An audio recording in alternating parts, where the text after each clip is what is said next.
اللہ تبارک و تعالی نے قرآن مجید کے اندر اہل یہود کی بہت ساری غلطیوں کا اور نافرمانیوں کا ذکر فرمایا ہے۔ اس ذکر کرنے سے مقصود یہ ہے کہ امت مسلمہ اپنے اندر سے ان غلطیوں، سستیوں اور کمزوریوں کو دور کرے۔ کسی بھی قوم کا تذکرہ قرآن مجید نے جب بھی فرمایا ہے عبرت کے لیے فرمایا ہے۔ جو قومیں تباہ کر دی گئیں، صفحہ ہستی سے مٹا دی گئیں، کون سے جرائم تھے، کون سی ان کی خطائیں تھیں، کیا سبب بنا جس کی وجہ سے انہیں اتنے سخت قسم کی سزاؤں کا سامنا کرنا پڑا، اور نتیجتاً ان لوگوں کا نام و نشان اور ان کی بستیاں تک صفحہ دہر سے ختم ہو گئیں۔ ہمیں ان چیزوں کو اپنے اندر سے دور کرنا ہے اور اپنے سے ان چیزوں کو ہمیشہ دور ہی رکھنا ہے۔ ایک بہت بڑا مسئلہ بنی اسرائیل کے اندر یہ تھا کہ وہ حق بات نہیں کہتے تھے۔ ہوتا یہ ہے کہ جب انسان حق بات بیان کرتا ہے تو کچھ لوگ اس کے مخالف ہو جاتے ہیں۔ آپ کسی شخص کے ساتھ اتنی دیر تک پوری محبت رکھ پاتے ہیں جب آپ اس کی ہر بات میں اس کی تائید کرتے ہیں۔ جہاں آپ کسی کو روکتے ہیں، منع کرتے ہیں یا اظہار حق کرتے ہیں، وہاں وہ شخص مخالفت شروع کر دیتا ہے۔ کبھی بھی ایسا نہیں ہوتا کہ کسی شخص کو آپ نے کسی کام سے روکا ہو اور بڑی جلدی وہ رک گیا ہو، وہ اسے کڑوی گولی محسوس کرتا ہے۔ دو حکم ہیں شریعت اسلامیہ میں مسلمانوں کے لیے، ایک یہ ہے کہ تأمرون بالمعروف، نیکی کا حکم دو، اور ایک یہ ہے کہ وتنہون عن المنکر، برائی سے منع کرو۔ نیکی کا حکم دینا تو آسان کام ہے، خیر کی بات بتانا آسان ہے، لیکن برائی سے روکنا، کسی کو یہ کہنا کہ یار تو یہ کام ٹھیک نہیں ہے، غلط ہے، یہ بات کہنا، یہ بڑا مشکل کام ہے۔ ہم کیا کرتے ہیں، ہمیں پوری خبر ہوتی ہے، پورا علم ہوتا ہے کہ یہ آدمی برائی میں مبتلا ہے، اور کوئی ایسی بات نہیں، کوئی مشکل کام نہیں اسے روکنا، صرف اس لیے کہ میرا مخالف ہو جائے گا، میرے بارے میں اپنے دل میں بوجھ پیدا کر لے گا۔ اس ایک چھوٹی سی لالچ کے لیے ہم اتنا بڑا کام چھوڑ دیتے ہیں جس کی وجہ سے اللہ نے امت کو فضیلت والا بنایا۔ اور بعض ایسے لوگ بھی میں نے دیکھے ہیں کہ جن کے بالکل وہ شخص ماتحت ہوتا ہے، ان کا فرما بردار ہوتا ہے، انہیں اپنا بڑا جانتا ہے، اگر وہ انہیں روکیں گے تو وہ بندہ آسانی سے رک جائے گا۔ وہ شاگرد ہے، مرید ہے، بیٹا ہے، ارادت مند ہے، محبت کرتا ہے، آپ اسے کسی بات سے منع کریں گے وہ غصہ بھی نہیں کرے گا، وہ رک جائے گا۔ لیکن وہ جو تھوڑی دیر کے لیے ہمیں محسوس ہوتا ہے نا کہ ہم نے تو زندگی کو مرتب اس طرح کیا ہے کہ بس جی میں وقت گزارنا ہے، اچھا کہہ کے ٹائم گزارنا ہے، اس کا نتیجہ یہ نکلا ہے کہ معاشرے کے اندر کمزوریاں بڑھ گئی ہیں، غلطیاں بڑھ گئیں۔ آپ کسی کو منصب دے دیں وہ خوش ہوتا ہے، لیکن کسی جگہ سے اسے کہیں کہ تو نے پچھلی صفوں میں رہنا ہے، وہ پریشان ہو جاتا ہے۔ خدا کے بندے، جہاں تیرے اندر کمزوری ہے اس کو اگر تو محسوس کرے گا تو تیرے لیے بڑا فائدہ ہو جائے گا اپنی اصلاح کا، تربیت کا۔ جس کو جہاں روک سکتے ہیں اسے وہاں ضرور روکیں۔ آپ کو پتہ ہے ہمارے بچوں میں غلطیاں زیادہ کیوں بڑھ جاتی ہیں؟ جو وقت تھا نا انہیں منع کرنے کا، اس وقت ہم نے انہیں منع نہیں کیا۔ جو ٹائم تھا انہیں ٹوکنے کا، اس وقت ہم نے انہیں ٹوکا نہیں۔ جو وقت تھا انہیں سمجھانے کا، اس وقت ہم نے انہیں سمجھایا نہیں۔ پھر ایسا وقت آتا ہے کہ وہ غلطیاں پک جاتی ہیں، مزاج کے ساتھ منسلک ہو جاتی ہیں۔ پھر ہم چاہتے ہیں کہ بچوں میں وہ تبدیلی آئے، لیکن اس کے ساتھ بڑا ظلم ہوا، وہ بیچارہ پریشان ہو گیا۔ آپ کوئی جملہ غلط پکا لیتے ہیں نا پڑھتے پڑھتے تو وہ پک جاتا ہے، ٹھیک کرانا بھی چاہیں بعد میں تو ایک وقت آتا ہے وہ ٹھیک نہیں ہوتا، لیکن اگر وقت پہ اسے ٹھیک کر دیا جاتا تو وہ ٹھیک رہتا۔ اپنوں کے ساتھ پیار کریں، اپنوں کے ساتھ محبت کریں، اپنوں کے ساتھ آپ کا رشتہ خلوص والا ہو۔ آپ دیکھیں وہ کہاں غلطی کر رہے ہیں، وقت پر ان کا ہاتھ پکڑیں۔ فصل کے ساتھ جڑی بوٹی اگ گئے تو میرے بھائی جڑی بوٹی کاٹنا بھی لاڈ ہی ہوتا ہے، وہ بھی فصل کے ساتھ پیار ہی ہوتا ہے۔ بچوں میں، شاگردوں میں، مریدوں میں، بھائیوں میں، دوستوں میں غلطیاں آ جائیں تو ان غلطیوں کو دور کرنا یہ محبت ہے۔ آپ اپنے دوستوں کو منع کریں گے تھوڑی دیر کے لیے، یہی ہے نا کہ وہ آپ کو کہیں گے کہ یار جا تو اپنا کام کر، تو یہ تانا آپ نے کس کے لیے سہا؟ تھوڑی دیر کے لیے وہ آپ کو برا ہی کہیں گے، تو یہ آپ نے جو اپنے اوپر اس شخص کی طرف سے آپ نے تھوڑی دیر کے لیے شدت برداشت کی، تو کس کے لیے برداشت کی؟ آپ خیر کی بات کہیں، آپ اچھائی کا جملہ کہیں، آپ لوگوں کو برائی سے منع کریں۔ آپ کہیں ان سے کہ یہاں شہید ہو گئے حضرت سعید ابن مسیب جیسے لوگ، لیکن حجاج ظالم تھا تو انہوں نے ظالم کہا۔ بڑی مار کھائی امام احمد بن حنبل نے، ان کا پورا کرتا اور ان کا پورا لباس اور تہمت خون سے سارا بھر گیا، لیکن انہوں نے بادشاہ وقت کو کہا جو تو کہہ رہا ہے وہ ٹھیک نہیں ہے، تو غلط کہہ رہا ہے۔ جنازے نکلے علماء اور محدثین کے جیلوں سے، لیکن انہوں نے کہا حق حق ہی ہوتا ہے، خیر خیر ہی ہوتی ہے۔ ہم بات ہی نہیں کرتے، ہم اپنوں کو منع ہی نہیں کرتے، ہم لاڈ میں، پیار میں، محبت میں تباہی کرتے جاتے ہیں اپنوں کی۔ جہاں کسی میں کمزوری دیکھیں، ہاں سمجھائیں پیار کے ساتھ، قائل محبت کے ساتھ کریں، لہجہ مصلحانہ ہو، تنقید برائے تنقید نہ ہو، لیکن حق بات کریں۔ بنی اسرائیل کا جرم کیا ہے؟ ان کا جرم یہ ہے کہ اللہ تعالیٰ انہیں فرماتا ہے وَلَا تَلْبِسُوا الْحَقَّ بِالْبَاطِلِ، حق کو باطل سے نہ ملایا کرو، وَتَقْتُمُوا الْحَقَّ وَأَنْتُمْ تَعْلَمُونَ، اور جانتے بوجھتے ہوئے حق نہ چھپایا کرو۔ نہ باطل کو حق سے ملاؤ، نہ حق کو چھپاؤ، وَأَنْتُمْ تَعْلَمُونَ، تمہیں پتہ ہے، تم جانتے ہو۔ میرے نبی پاک صلی اللہ تعالی علیہ وآلہ وسلم نے ارشاد فرمایا جب کسی سے کوئی بات پوچھی گئی اور وہ بات جانتا تھا، اسے علم تھا، وہ گواہی اس کے پاس موجود تھی، وہ شہادت اس کے پاس تھی، اس سے پوچھا گیا لیکن اس بندے نے چھپائی۔ یہ سنن ابو داؤد میں حدیث ہے۔ اللہ کے محبوب فرماتے ہیں قیامت کے دن اس بندے کے منہ میں اللہ آگ کی لگام ڈال دے گا۔ لو اب تیرے منہ میں لگام ڈال دی اور وہ بھی آگ کی، اب نہ بولنا، چونکہ جب حق بولنے کا ٹائم تھا تب تو نہیں بولا، جب تیری ضرورت تھی، جب تیرے کہنے سے مظلوم بچ سکتے تھے، جب تیرے بات کرنے سے ظالم پکڑے جا سکتے تھے، جب تیرے دو جملے کہنے سے کسی شخص کی زندگی بھر کی جمع پونجی بچ سکتی تھی، تو بولا نہیں، تو آج تو میدان محشر میں آیا ہے۔ تو میرے محبوب کہتے ہیں، حضور فرماتے ہیں رب اس کے منہ میں آگ کی لگام ڈالے گا۔ اقبال کہنے لگے اپنے بھی خفا مجھ سے ہیں اور بیگانے بھی ناخوش، کیوں؟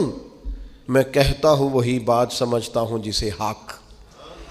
یہ میری مجبوری ہے کہ میں نے ہمیشہ حق کہا ہے، تو اپنے بھی خفا مجھ سے ہیں اور بیگانے بھی ناخوش۔ سب جگہ پہ میں ملامتی ہوں، ہر شخص میرے بارے میں رائے دیتا ہے کہ بڑا سخت گیر آدمی ہے، بڑے مزاج کے اندر شدت پائی جاتی ہے، کیوں؟ کہ کہتا ہوں وہی بات سمجھتا ہوں جسے حق۔ گروپ بنے ہوئے ہیں، گروہ بندیاں ہو گئیں، کلمہ حق کہیں۔ یہودیوں نے جرم کیا کیا تھا؟ انہیں پتا تھا کہ نبی پاک اللہ کے رسول ہیں، اور کتنا پتا تھا؟ اللہ قرآن مجید میں ارشاد فرماتے ہیں یعرفونہ کما یعرفون ابناءہم، محبوب یہ آپ کو اس طرح جانتے ہیں جس طرح بندہ اپنے بیٹے کو پہچانتا ہے۔ یہ جو اہل کتاب ہے نا، یعرفونہ کما یعرفون ابناءہم، آپ کو اس طرح پہچانتے ہیں جس طرح بیٹوں کو پہچانتے ہیں۔ تورات کے اندر انہوں نے آپ کی ساری خبریں پڑھ لی ہیں، ایک ایک نشانی جانتے ہیں۔ حضرت عبداللہ ابن سلام فرماتے ہیں اللہ کا قرآن اتنا سچا ہے، میں نے تورات پڑھی ہوئی ہے، میں مسلمان ہوا ہوں، میں تمہیں قسم اٹھا کے کہتا ہوں کہ جس طرح میں اپنے بیٹے کو پہچانتا ہوں نا، اس سے بڑھ کر مجھے تورات نے بتایا ہے کہ رسول رحمت اللہ کے سچے رسول ہیں۔ لیکن نہیں ماننا تو نہیں ماننا، اڑ جانا ہے تو اڑ جانا ہے۔ گروہ پرست ہو جاتے ہیں لوگ، حق پرست نہیں ہوتے۔ پارٹی کو سپورٹ کرتے ہیں، حق کو سپورٹ نہیں کرتے۔ اپنے گروپ کے حمایتی ہیں، حق کے حمایتی، برادری کے حمایتی ہیں، پر حق کے حمایتی نہیں ہیں۔ اپنی تنظیم کے، جماعت کے، اپنے آپ کے حمایتی ہیں، حق کے حمایتی۔ بندہ مومن گروہ پرست نہیں ہوتا، بندہ مومن حق پرست ہوتا ہے۔ وہ دیکھتا ہے حق کدھر ہے، وہ حق پرست۔ چھوڑ دیں یار، تھوڑی سی زندگی ہے، گروہ پرستی نہ کریں، اپنے آپ کے ساتھ جھوٹ نہ بولیں، اپنے آپ کو دھوکہ نہ دیں، لوگوں کی گڈ بک میں آنے کا شوق چھوڑ دیں، رب کی بارگاہ کے اندر، اپنے ضمیر کی عدالت کے اندر اپنے آپ کو رکھیں۔ خدا را ساری زندگی اپنی شخصیت کو اور اپنے کردار کے حسن کو چھپا کر نہ گزار دیں۔ ساری زندگی جو آپ کے اندر ایک مومن بیٹھا ہے، اس مومن کو صلح کے وقت کیوں گزارتے ہو؟ وہ اندر جو نبی پاک کا غلام بیٹھا ہے، جس نے اپنے کریم سے سیکھا ہے کہ سارا زمانہ بھی مخالف ہو تو بات وہی کرنی ہے جو حق اور سچ ہے، اس مومن کو کیوں سلاتے ہو؟ اسے تھپکی کیوں دیتے ہو؟ بچے ہمارے جذبہ رکھتے ہیں حق کا، شوق رکھتے ہیں حق کا، مزاج رکھتے ہیں حق بینی کا، ان کی طبیعت میں ولولہ ہے، جوش ہے۔ ہم انہیں مداحنت سکھاتے ہیں، ہم انہیں کہتے ہیں نا نا بیٹا گراؤنڈ ریالٹی دیکھو، نہ میرا بیٹا تم نہ بات کرنا، نہ نہ ہمارا کیا لینا دینا، کاروبار ٹھیک چل رہا ہے، دکان ٹھیک چل رہی ہے، ادارہ ٹھیک چل رہا ہے، خبردار۔ اس کا نقصان یہ ہوا ہے کہ ظلم اور جبر کے ڈیرے عام ہیں۔ جب آپ کو حق سمجھ میں آ جائے پھر دیر نہ کرنا، ورنہ دیر ہو جائے گی، پھر دیر نہ کرنا، پھر اندھیرا ہو جائے گا، پھر دیر نہ کرنا۔ اگر حق کو حق نہ مانو گے، نہ کہو گے، تو پھر اچانک باطل کو ہی لوگ حق سمجھنے لگ جائیں گے۔ پھر تم محسوس کرو گے کہ بہت سارے لوگ ایسے ہوں گے جو اندھیرے میں اٹھیں گے، اندھیرے میں چلیں گے، اندھیرے میں گر جائیں گے، اور اندھیرے میں کوئی ان کا ہاتھ پکڑنے والا نہیں ہوگا۔ اب تو جھوٹ اتنا بولا جاتا ہے کہ لوگ سچ بولنے والے کو اجنبی سمجھتے ہیں۔ اب تو ریاکاری اتنی کی جاتی ہے کہ اخلاص والا بندہ انوکھا محسوس ہوتا ہے۔ اب تو دھوکہ اتنا عام ہے کہ خالص چیز بیچ دی جائے تو لوگوں کے لیے ہضم کرنا مشکل ہو جاتا ہے۔ خدا را بندہ مومن کی یہ شان نہیں ہے۔ آپ نے ناراض نہیں ہونا، لوگ فتویٰ لینے آتے ہیں، فیصلہ کرانے آتے ہیں، لیکن وہ یہ نہیں کہتے کہ جو میرٹ ہے وہ کر دیں۔ وہ کہتے ہیں جو میں آپ کو کہہ رہا ہوں نا وہ ٹھیک ہے۔ وہ مسئلہ پوچھنے آتے ہیں تو کہتے ہیں جی وہ جگہ اس طرح ہو جائے تو پھر دین یہ بھی تو کہتا ہے نا، پھر اس طرح ہو جائے تو اسلام کا یہ حکم بھی تو ہے نا، اسلام یہ والے حقوق بھی تو بیان کرتا ہے نا۔ تو اب اس نے یہ کہا تھا تو میں جواب میں یوں نہ کرتا، اس نے پھر یہ بات کی تھی تو میرا یہ نہیں بنتا تھا۔ تو میں بہت سارے دوستوں سے خوش طبی کرتا ہوں، میں کہتا ہوں پھر آپ لکھ دیں بھلا میں نے کیا کہنا ہے، آپ مجھے لکھ کے دے دیں، میں وہ بول دیتا ہوں، اس لیے کہ ساری بات کا تو آپ کو پتہ ہے، آپ تو سب علم رکھتے ہیں، اور آپ تو مجھے اپنی رائے اس طرح سے دے رہے ہیں کہ جس طرح میں وہی کہہ دوں جو آپ، تو پھر آپ کو آنا ہی نہیں چاہیے تھا، گھر میں فیصلہ کر لیتے۔ خدا کے بندے اپنے آپ پر فیصلے نہ کرو، اپنے آپ کو قانون کے حوالے کرو، پروٹوکول سے نکل آؤ۔ میں اور آپ اس رسول کے ماننے والے ہیں جس کریم محبوب نے وصال ظاہری سے پہلے منبر پر بیٹھ کر صحابہ سے کہا تھا میرا ارادہ ہو گیا ہے لوٹ جانے کا، میری طرف سے کسی کو تکلیف پہنچی ہو تو میں حاضر ہوں۔ آنا ذرا ایک ایک کر کے، ہم بھی 2 منٹ کے لیے بہو سے پوچھ نہ لیں، داماد سے پوچھ نہ لیں، جس بیوی نے ساری زندگی کوڑے کے نیچے وقت گزارا ہے اس سے پوچھ نہ لیں کہ تو میری طرف سے راضی ہے کہ ناراض ہے۔ پڑوسیوں سے 1-2 دفعہ بات کر نہ لیں۔ ایک صحابی اگر میدان بدر کے اندر عرض کرتے ہیں کہ یا رسول اللہ آپ نے صفیں سیدھی کراتے وقت مجھے تیر چبھویا ہے، حضور تو معصوم عن الخطا ہے، محبوب کے لیے تو یہ تصور کرنا جرم ہے، لیکن ہماری تعلیم کے لیے وہ صحابی کیا کہتے ہیں؟ حضور مجھے تیر چبھویا ہے، تو محبوب کیا فرماتے ہیں؟ مجھے استثناء حاصل ہے، وزیر اعظم پر، گورنر صاحب پر اور صدر پر پرچہ ہی نہیں ہو سکتا، میں چونکہ فلاں عہدہ رکھتا ہوں لہذا میرے ساتھ کیسے تو نے بات کر لی؟ یہ میرے رسول کا دیا ہوا طریقہ ہے۔ محبوب کریم نے گویا اپنے لفظوں میں بات کر رہا ہوں، حضور نے جو قانون بنایا تھا محبوب نے خود اپنے آپ کو اس قانون کے حوالے کیا، فرمایا آ جا میں کرتا ہٹاتا ہوں تو بدلہ لے لے، نا آؤ نا 2 منٹ کے لیے اپنے آپ کو کٹہروں میں کھڑا کرو نا، آؤ جس جگہ پہ بیٹھ کے 25-30 سال سرکاری نوکری کی ہے، آؤ نا اپنے آپ کو کٹہرے میں کھڑا کرو، اپنی عدالت میں اپنے آپ کو پیش کرو۔ نوکری کی ہے کہ تعلقات نبھائے ہیں، سرکاری نوکری کی ہے کہ افسروں کو راضی کیا ہے۔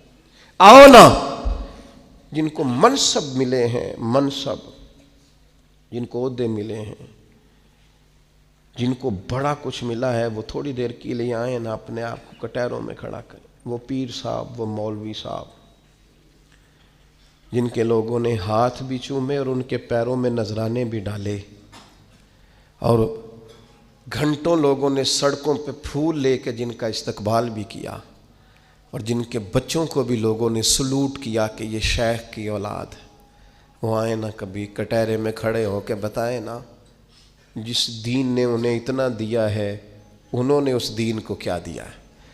وہ اپنی عدالت میں خود پیش ہوں، وہ بتائیں کہ تم بتاؤ نا، تمہارے ارد گرد والے بہت سارے لوگ وہ بھی ہیں جو چھابڑی لے کے سودا بیچنے جاتے ہیں، تمہارے ساتھ اٹھنے بیٹھنے والے وہ بھی ہیں جو 30-40 ہزار کی نوکری کرتے ہیں، خس خس جنہ قدر نہ میرا تے صاحب نو وڈیائیاں، میں تے گلیاں دا روڑا کوڑا تے محل چڑھایا سائیاں، تو دے نہ جواب دے، لیکن حق بات کی جرت ہی نہیں، مزاج ہی نہیں، طے کر لیا ہے کہ حق نہیں کہنا، صرف گروپ بندی کرنی ہے، صرف مزاج یہ بنا لیا ہے کہ میں کسی کو ناراض نہیں کرنا چاہتا، ہو جائے ساری دنیا ناراض ہوتی ہے،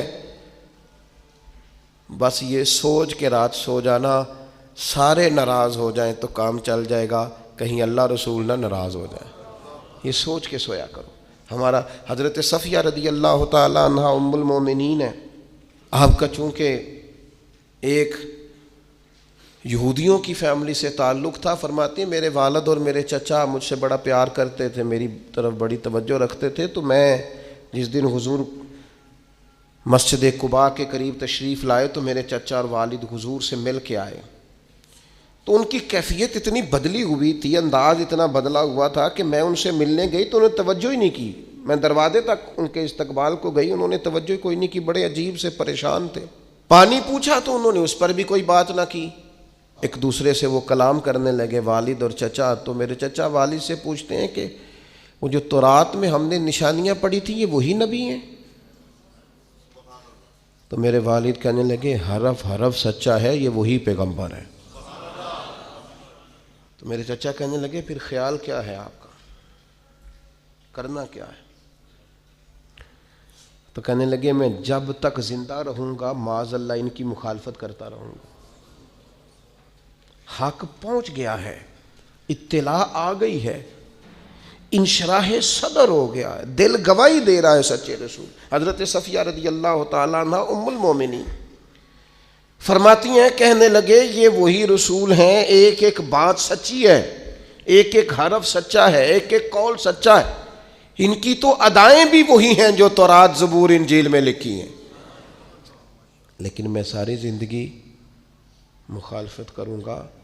ہم نے غور کرنا ہے یہودیوں والی یہ عادت کہیں مسلمانوں میں تو سرایت نہیں کر گئی، جس کا ہمیں پورا پتہ چل جاتا ہے یہ حق ہے ہم اس کے بھی مخالف ہیں، جس کی بات کے بارے میں انشراح صدر ہو جاتا ہے، دل گواہی دیتا ہے کہ بات بالکل ٹھیک ہے، اس کو بھی قبول نہیں کرتے۔ تو اہل یہود کا طریقہ ہے، مسلمانوں میں کیسے آ گیا؟ یہ کب ہوتا ہے، یہ کیوں ہوتا ہے، کیا چیز وجہ بنتی ہے کہ جب انسان اس طرح کا رویہ اختیار کرتا ہے؟ تو قرآن مجید نے اسے بھی بیان کیا، فرمایا اَرَأَيْتَ مَنِ اتَّخَذَ إِلَٰهَهُ هَوَاهُ، کیا آپ نے اس شخص کو دیکھا ہے جس نے اپنے نفس کی خواہش کو ہی اپنا خدا بنا لیا؟ اَرَأَيْتَ، کیا آپ نے دیکھا ہے من اتخذ الہہ ہواہ، اس شخص کو دیکھا ہے جس نے خواہش نفس کو ہی خدا مان لیا؟ نبی پاک صلی اللہ تعالی علیہ وسلم نے ارشاد فرمایا آسمان کے سائے کے نیچے اللہ کے سوا پوجے جانے والے معبودوں میں سے سب سے سنگین اللہ کے نزدیک وہ معبود ہے جو لوگ اپنے نفس کی خواہش کو معبود بنا کے پوجتے ہیں۔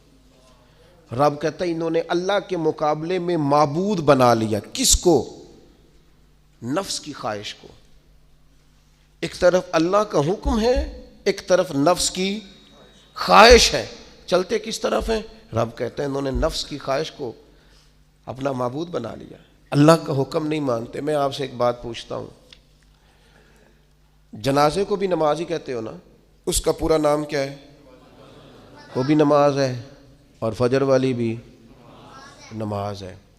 کتنا دوڑ رہا ہے بندہ، محلے کا ایک علاقے کا ایک بااثر آدمی انتقال کر گیا، دوڑ رہا ہے، چھٹی لی ہے، بھاگا آیا ہے، جلدی سے وضو کیا ہے، جنازہ پڑھنا ہے، لمبا چوڑا رش ہو گیا، صفیں گنی نہیں جا رہی، سر گنے نہیں جا رہے۔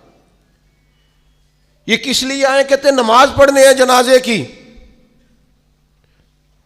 اگر تو آئے ہو نماز پڑھنے تو فجر بھی نماز ہی ہے، ظہر بھی نماز ہے، عصر بھی نماز ہے، مغرب عشاء بھی۔ اگر تو نماز پڑھنے آئے ہو تو بتاؤ یہ والی چھٹی تم نے 5 نمازوں میں کیوں نہیں لی؟ اگر تو آئے ہو نماز پڑھنے تو پھر بتلاؤ یہ والا اہتمام فجر میں کیوں نہیں ہوا؟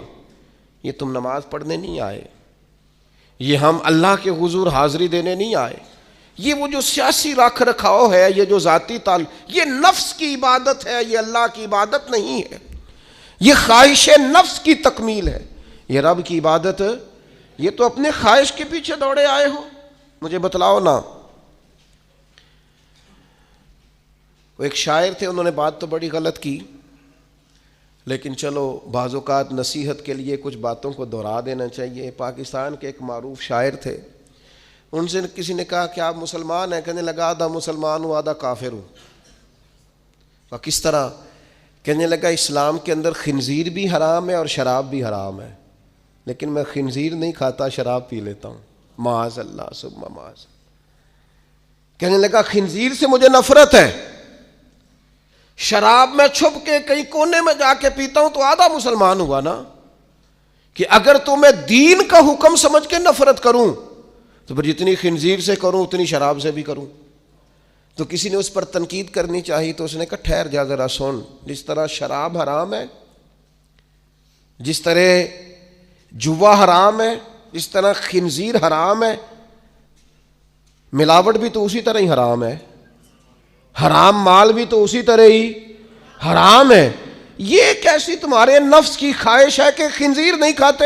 کہتے ہیں کہ کسی علاقے میں ایک آفیسر تھا، تو وہ سب حرام مال اکٹھا کرتا تھا، تو کوئی کسی کی ضرورت ہی نہیں تھی اس سے بات کرنے کی۔ تو ایک بوڑھی اماں تھی، وہ بڑی حق بات کہنے کا مزاج رکھتی تھی، تو ان کی مرغی مر گئی، تو اس کے گلے پہ چھری چلا کے نا تو اس آفیسر کے گھر دے آئیں دیسی مرغی۔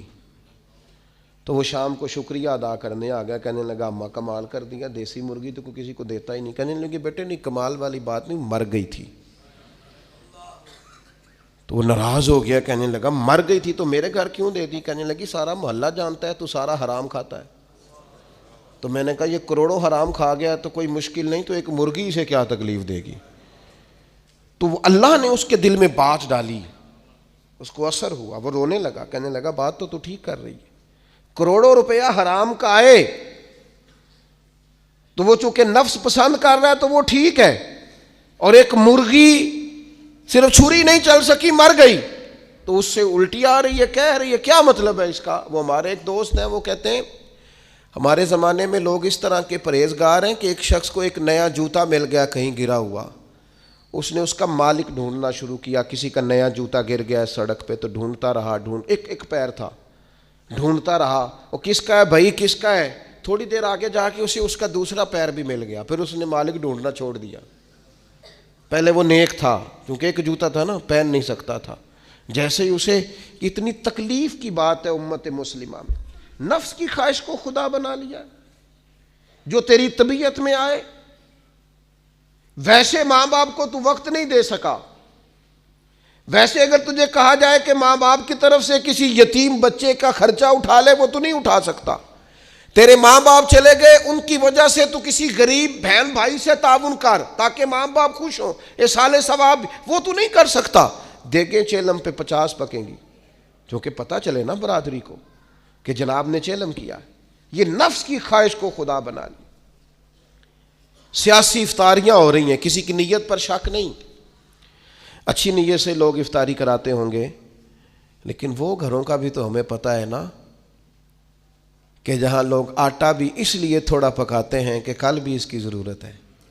وہ محلے کے گھر نظر نہیں آتے؟ افطاری کے لیے ایک سجن بلایا جو پہلے کروڑ پتی، اور بلایا کہاں سے؟ لاہور سے، اسلام آباد سے، فیصل آباد، تو جو تیرے ارد گرد تھے۔ نفس کی خواہش کو خدا بنا لیا۔ بندہ مومن کی یہ شان نہیں ہے۔ جب ہم اللہ تعالیٰ کی عبادت کریں گے، آپ کو پتہ ہے انبیاء کرام علیہم السلام کو لوگوں نے کیوں شہید کر دیا؟ انبیاء کرام کی لوگوں نے کیوں نافرمانی کی؟ اللہ کے رسول تو معصوم ہیں، کسی شخص سے کوئی مطالبہ نہیں کرتے تھے۔ نبی تو خالصتاً داعی بن کر اور تڑپ لے کر اللہ کے بندوں کو رب کی طرف بلاتا ہے۔ کیوں نہیں مانی لوگوں نے بات انبیاء کی؟ حضرت لوط علیہ السلام کی بات اس لیے نہیں مانی کہ وہ ہم جنس پرستی سے، لواطت سے روکتے تھے۔ کیوں لوگوں نے نافرمانی کی حضرت ابراہیم علیہ السلام کی؟ کہ وہ کفر اور شرک سے روکتے تھے۔ کیوں لوگوں نے نافرمانی کی معاذ اللہ نبی پاک علیہ السلام کی؟ کہ حضور فرماتے تھے کوئی بڑا چھوٹا نہیں۔ کیوں سردار بنے ہوئے ہو تم؟ کیوں غریبوں کا خون چوستے ہو؟ کیوں برادری ازم کے نام پر تکبر کرتے ہو؟ لوگ نافرمان ہو گئے۔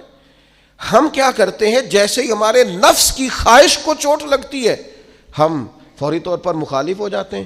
میں نے تو، چونکہ چھوٹا سا میرا تجربہ ہے، بہت ساری باتیں تو میں کرنا بھی نہیں چاہتا، میں نے تو دیکھا ہے مرید، شاگرد، عقیدت مند، پیار کرنے والا، اس نے بھی ایک دائرہ بنایا ہوا ہے۔ وہ کہتا ہے کہ مجھے حکم تو دیا جائے، کسی چیز سے روکا نہ جائے۔ اگر کسی جگہ سے آپ نے کسی کو مرشد ہی مان لیا ہے تو پھر تو وہ آپ کو ایسا حکم بھی دے جو بالکل طبیعت کے خلاف ہے، تو آپ یہ سمجھیں دوائی کڑوی ہے، اس میں شفا جلدی ہوگی، لیکن اس بات کے لیے تیار نہیں ہے۔ وہ ایک مزاج ہے، ایک مرضی کی طبیعت ہے، اس کے مطابق آپ دیکھیے نا، قرآن مجید ارشاد فرماتا ہے کہ یہ جو تھے نا قریش مکہ، یہ حاجیوں کو پانی پلاتے تھے، کعبے کے متولی تھے، ساری باتیں مانتے تھے، لیکن کلمہ پڑھنے کو تیار نہیں تھے۔ اللہ کریم نے قرآن مجید میں فرمایا تم نے حاجیوں کو پانی پلانا اور کعبے کی خدمت کرنا اس کے برابر سمجھ لیا ہے کہ یہ کہا جائے کہ میں اللہ اور آخرت پر ایمان لایا، اور تمہیں یہ پانی پلانا بھی تب بھی نفع دے گا جب اللہ اور اس کے رسول کو مانو گے۔ لیکن وہ اپنی مرضی کا مزاج ہے نا جی، اپنی مرضی کی طبیعت ہے۔ اپنی زندگی کے اندر کچھ چیزوں پر توجہ کریں۔ نبی پاک علیہ السلام نے فرمایا جنت اللہ تعالیٰ نے مشکلات سے ڈھانپ دی ہے، دوزخ کو اللہ نے خواہشات سے ڈھانپا ہے۔ اپنی زندگی میں اپنی خواہشات پر توجہ دیں۔ حضور علیہ السلام نے پناہ مانگی ہے، اے اللہ میں نہ ختم ہونے والی خواہش سے تیری پناہ مانگتا ہوں۔ اپنی خواہشات پر، یہ جو ہم پیری مریدی کرتے ہیں نا، یہ جو بیعت کا سلسلہ ہوتا ہے، اس میں سب سے پہلا طریقت کا حکم یہ ہے کہ مرشد آپ کو وہ حکم دے گا جو آپ کی مرضی کے خلاف، اور اگر آپ اسے صحیح کر کے قبول کریں گے نا، دیکھیں بندہ اللہ کا بندہ کب بنتا ہے؟ اللہ کا بندہ تب بنتا ہے جتنا مزہ اسے نیند میں آتا ہے نا، اگر اتنا ہی مزہ اسے فجر کے وقت نیند چھوڑنے کا ہے نا، پھر وہ رب کا بندہ ہے۔ اتنے مزے سے ہی وہ اٹھے، جتنا مزہ اسے روٹی کھانے کا آتا ہے نا، اتنا ہی مزہ اسے رمضان میں روزہ رکھنے کا ہے، پھر وہ اللہ کا حقیقی فرما بردار۔ جتنا لطف اس شخص کو اللہ تبارک و تعالیٰ کی دی ہوئی نعمتوں کو استعمال کرنے کا آتا ہے نا، اتنا ہی مزہ اسے اگر اللہ کی بارگاہ میں مجاہدے کا آئے، پھر وہ رب کا بندہ ہے۔ تو اپنے مزاج کے اندر حق کہنے کا حوصلہ پیدا کریں، آپ کے دائیں بائیں جو لوگ غلطیاں کریں انہیں محبت سے سمجھانے کی کوشش کریں، اور کچھ تھوڑا سا نا نفس کی مخالفت کم، جو آپ کی طبیعت میں چاہے وہ ہو جائے تو مزہ کیا رہا۔ ایک بات آپ نے آج کے جمعے سے بطور سبق لے کے جانی ہے، نفس کی تھوڑی مخالفت کریں، چھوڑ دیں اندر باہر لڑنا، اپنے آپ سے لڑنا شروع کریں، اپنے آپ سے تھوڑا سا جہاد شروع کریں۔ ہمارا سب سے زیادہ مسئلہ اپنے ساتھ ہے، ہمیں کسی نے پریشان نہیں کیا، صرف ہماری اپنی خواہشات نے پریشان کیا ہو۔ آپ خواہشات سے تھوڑا سا لڑیں، ایک ایک دو دو کر کے خواہشات کو چھوڑیں، آپ خود محسوس کریں کہ زندگی حسین ہو گئی ہے۔ میرے ایک سنگی ہیں، کوئی اختلاف ہو گیا ان کا گھر کے اندر، تو میں نے بلایا، میں نے کہا کیا ہوا ہے؟ تو انہیں پہلے سٹے آکھیا، انہوں نے کہا حضور ساری غلطی میری ہے، بڑی کوشش کرنا پر میرا اپنے آپ تے کنٹرول، میرا دل خوش ہو گیا، ورنہ آج کل ساری غلطی میری ہے، یہ تے سوال ہی نہیں نہ پیدا ہوتا، میں تے غلطی کراں، یہ کتے لکھے ہے، میں ہی تے نہیں کرتا، باقی ساری دنیا کر دی۔ یہ چھوڑ دیں، یہ بہت بڑی بات ہے کہ انسان تھوڑا سا دو قدم پیچھے ہٹ کے کہ نہیں، غلطی تو ساری ڈھونڈتا پھرتا ہوں، اے اقبال میں اپنے آپ کو ڈھونڈتا پھرتا ہوں، اے اقبال اپنے ڈھونڈتا پھرتا ہوں، اے اقبال اپنے آپ کو، آپ ہی گویا مسافر، آپ ہی منزل ہوں میں، وما علینا الا